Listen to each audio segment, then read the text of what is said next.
Hey friends, I'm so excited to announce my brand new ebook, The Ultimate Kitchen Guide to Food Storage, Freezer Rotation, and Zero Food Waste. I am so proud of this. It is chocked full of information to help you get organized in the kitchen. Plus, it has 10 of my very best freezer recipes. Definitely check it out. It releases Tuesday, February 9th, 8 a.m. Pacific Standard Time. Only $10 for the month of February. There will be a link in the description box. I'd appreciate your support. Thank you so much.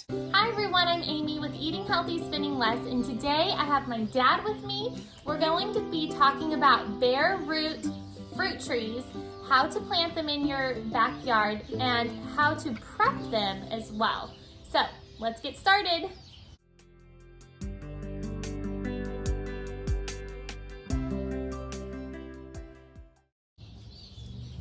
So we have been planting bare root trees in the backyard. I posted on my Instagram account that my dad helped us prep 2 plum trees, and you all asked him to explain how to prepare a bare root stone fruit tree for your backyard. So that's what he's going to do today. But first, Dad, would you explain why you are so intelligent about all of this? What are your degrees? Because you went to school for this and you taught this, so. I've got a precious daughter that will talk to her dad that way. I went to Bakersfield College in 1956 for 2 years and got an AA in agriculture. And I transferred to Fresno State in Fresno, California, and in 2 years I had my bachelor's degree in agriculture. And then the next year I transferred to Cal Poly, San Luis Obispo, and I was there for 1 year and 2 summer sessions, and I received my master's degree and 3 teaching credentials in agriculture. So that's kind of my background, along with the fact that I was raised on a farm in Chapter, California, close to Bakersfield, and we grew alfalfa and cotton, basically some grains, but that was my start at 10 years old. So I've been in agriculture all that time. I taught agriculture at Bakersfield College from 1961 to 1972, and I decided I wanted to go into the farm real estate business, and I'm now coming up on my 52nd year in selling farmland in the San Joaquin Valley and the western part of the United States. So I'm still doing it. I sold 2 farms this morning before I came over here, and that's one thing that I really enjoy. But I do enjoy my daughter because she's always bringing me back to my basics. And this is one of the basic things I learned at Fresno State College. Backyard gardening. And so, anyways, okay, so I have a peach tree along my back fence of my backyard. And it's always best to have 2 like fruits together so that they can cross-pollinate. And we're going to talk about that. But this is a nectarine, so nectarines are okay to have next to peaches. Nectarines are a mutation from a peach. So there is some crossing over on pollination. Not real heavily done in the agricultural area. Backyards, that'd be just fine. So this is from Lowe's. It was about $23. If you want to get a bare root fruit tree, this is where I got it. Now, Dad said that this was a little wimpy looking, but we're just gonna go with it and try. If all else fails, we're gonna chop it off. So what do you think we should do to prep it for the ground? Well, let me explain something. Backyard fruit trees are handled somewhat different than out in the orchards that you're doing for commercial production. This one here is the smallest one that she brought home, and if I were going to plant this in the orchard.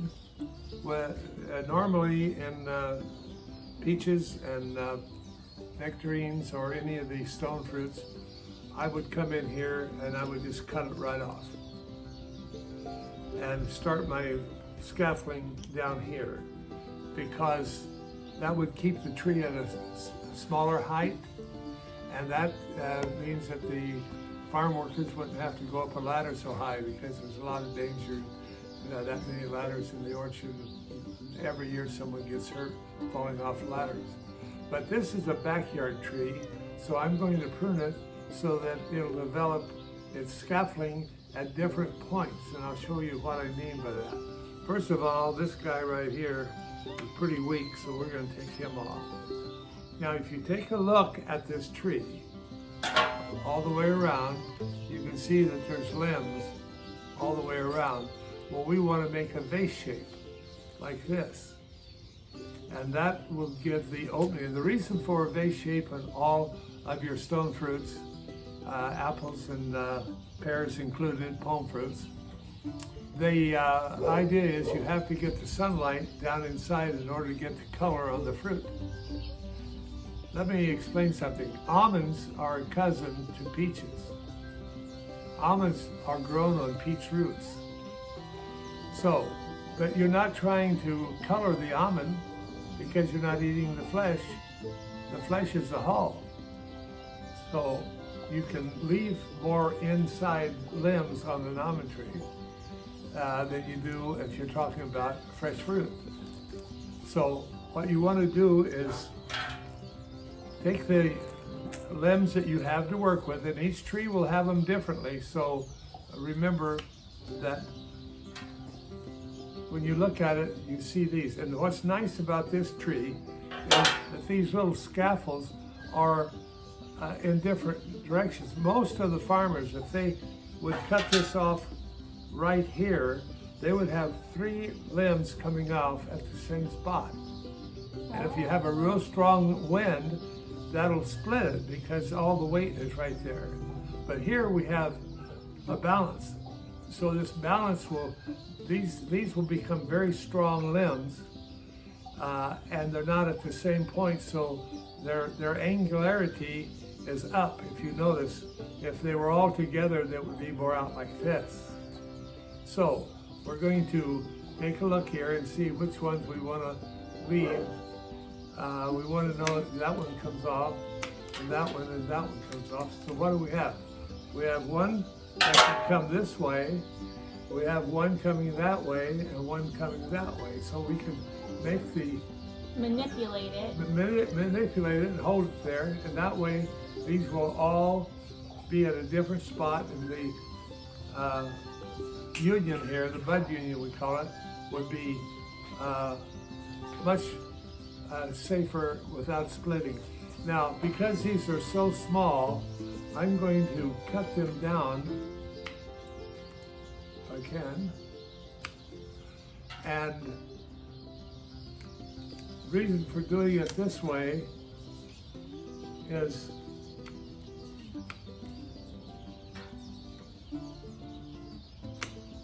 now, if you notice, I have a bud coming on that side and that side. So what I'm doing in my mind is I'm saying I want to have this look at the end of this coming year. So that will be during the summertime. I'm going to come out here and put some string and stakes in the ground, and I'm going to open these up just like that. So nothing else to do nothing with else, it now. nothing else to do with it, but just plant it. Okay, so we're going to plant it, and how deep would you plant this, knowing that this is the base? When you open it, there's like a bunch of wood chips inside. No, there's more than that. Oh. I need this off. Okay. This is the structure of the tree. This is a variety of nectarine. It's called semi-dwarf gold mine nectarine. Now it comes down to here. This is where the nectarine was budded to the root, right here. This is the Nimble rootstock, which is a rootstock that was developed in Georgia at their Georgia State agricultural experimental station. This was in a field of many of them, and it was named FV 234-1. That means Valley Forge 234-1. That was the identification of it. But when it came commercial, it became Nimble because it is a rootstock that is resistant to nematodes. And nematodes will not attract and eat on these roots like one that wasn't resistant. Now, the important part about this is you should have this bud union 5 inches above the ground level. You do not want any soil getting around this because it will have viruses and bacteria that can get around this union right here, and if it does, it can kill the tree. Or if it's down where you irrigate, the water will also get on here and make this a weaker union. You don't want that. So that has to be 5 inches above the soil level. I didn't know that. Now we're going to plant the tree, put it down. Wait a minute. You can't pull it out, honey. Okay. Well, Troy did it like this. Is that what I should do? Yeah, that'd be fine. Here, let me have the bottom of it. Okay. So you want all that down in the hole. Yeah. There's like a bunch of wood chips down in here. Whoops. Here we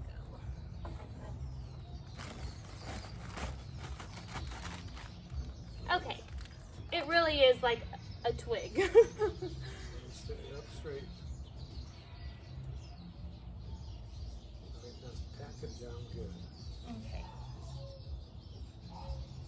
Step on it. Okay. She's going to get all the air out from around the roots, make them real tight. That way, if there's air down there, that part of the root will die. Is that good? Keep putting more in there. Come up to about soil level. Yeah, that's it right there. There, now pop that down. Okay. I also have garden soil. Should we be using that? No, that other is fine. Okay. So you don't need garden soil. Well, you got it in your soil already. Oh, okay. Okay, that's about. If I didn't have any garden soil, would you put some in?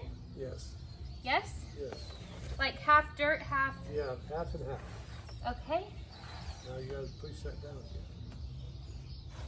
Leave a hole there. So you want to leave like a little bit of a ring. Depression there. Depression, that's a good word.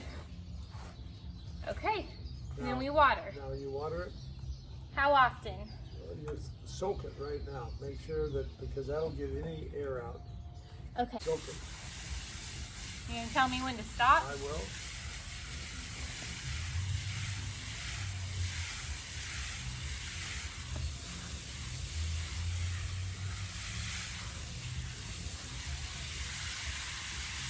And stop for now. Okay. Now watch it. See it. And this is above, Yes, that's just fine. pretty straight. And then you can see where the leaves take off. I mean, the stems take off. Should we have staked this? Not right now. Okay. And then my peach tree is right here. So they are within 10 feet of each other. Is that what they? No, they generally go in the field 18 to 20 feet apart each way. So 10 is good. It's all right for Okay. backyard. Okay, so I'm going to show you our plum trees. My dad did these a few weeks ago. He spread the limbs apart.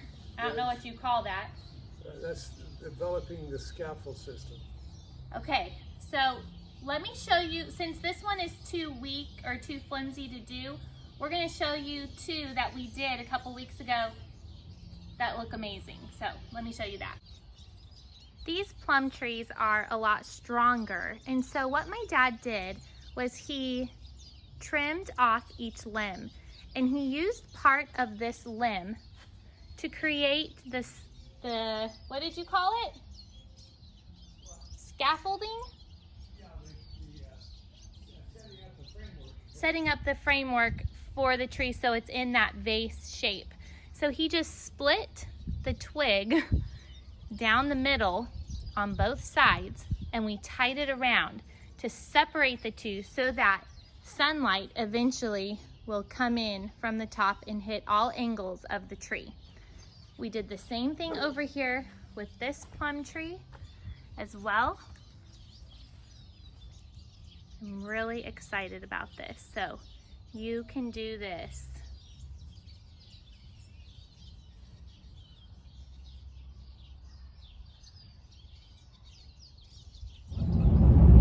You all are in for a real treat. We got in the truck and my dad is going to show us some farming, some orchards actually.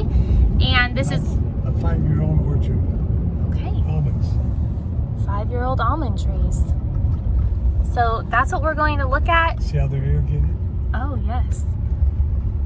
So throughout this series of gardening, one of the benefits of living here in Bakersfield is we have access to thousands of acres of farmland.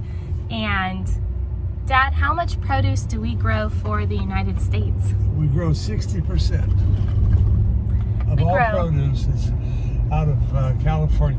Cherries, grapes, almonds, carrots, peppers, cotton, onions. What else? Citrus. Yes. Walnuts. Pistachios. Olives. Avocados. So, we're going to show you an orchard, so stay with us. Okay, so this is their water source. Yes. And what do you want to say about it? Well, the water is at 200 feet deep, and we bring in 2,500 gallons a minute. Well, there you go. You just learned something new. And this is a young almond orchard, and this is how it's being irrigated.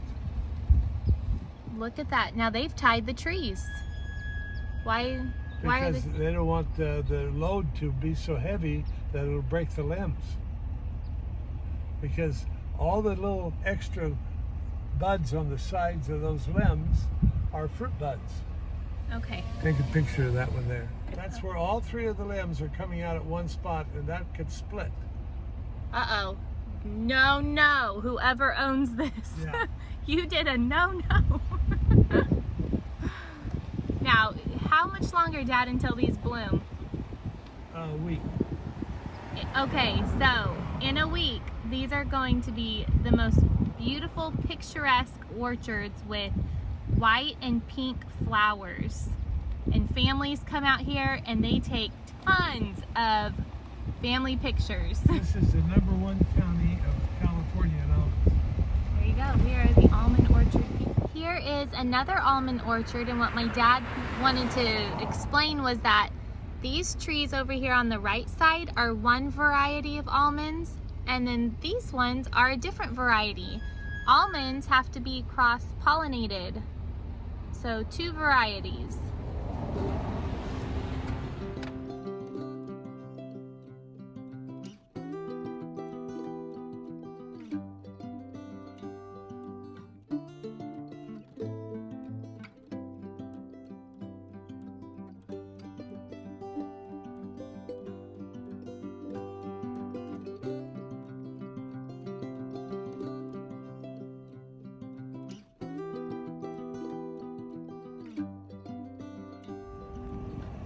These are all carrots getting ready to be harvested. Carrots are a great backyard crop to grow. I just planted mine this week in my backyard. They grow 12 months out of the year. So you can grow them year-round here in Bakersfield. Hey Dad, how much do carrot seeds cost? What's that? Carrot seeds, remember we were talking about this the other night? Oh, they cost, let's see, about $900 a pound. That's a lot of money. There's about 900,000 seeds in a pound. Wow. It's around Kern County. Yes.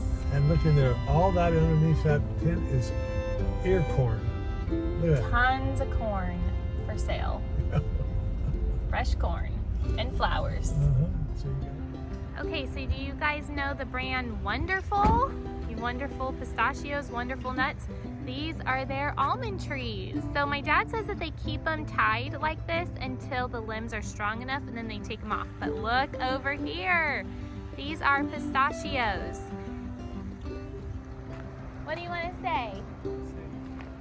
No, you talk. They can hear you. These are pistachios about 15 to 20 years old. And they have one male tree to every 9 female trees. This is where the sex is out either one or the other, but not both. Now the one here that has red on it is a male tree. And it will produce a male catkin or pollen, and the rest of them are female trees. And the male tree is fruitless. There's no nuts, right? Right. This is owned by the Mormon Church. There you go. You learned something new. So you can really tell the difference with the male trees. There's so many more branches and limbs, and then look at the female behind it. It's opened up in that vase shape like my dad was saying earlier. Isn't that cool? This is one of the benefits to living here in Bakersfield. You just get to see so much agriculture and really see where your food is grown. Pistachios are definitely my favorite nut to eat. Okay friends, I hope that you enjoyed this video with my dad showing you how to prune your stone fruit trees and plant them in your backyard, and some of Kern County, some of Bakersfield. So if you're new to my channel, please hit that subscribe button. I make videos on YouTube all the time about handcrafted recipes using fresh ingredients and everyday living. And don't forget, this girl's on a budget. I'll see you in the next video. Bye-bye. You want to say goodbye? Bye.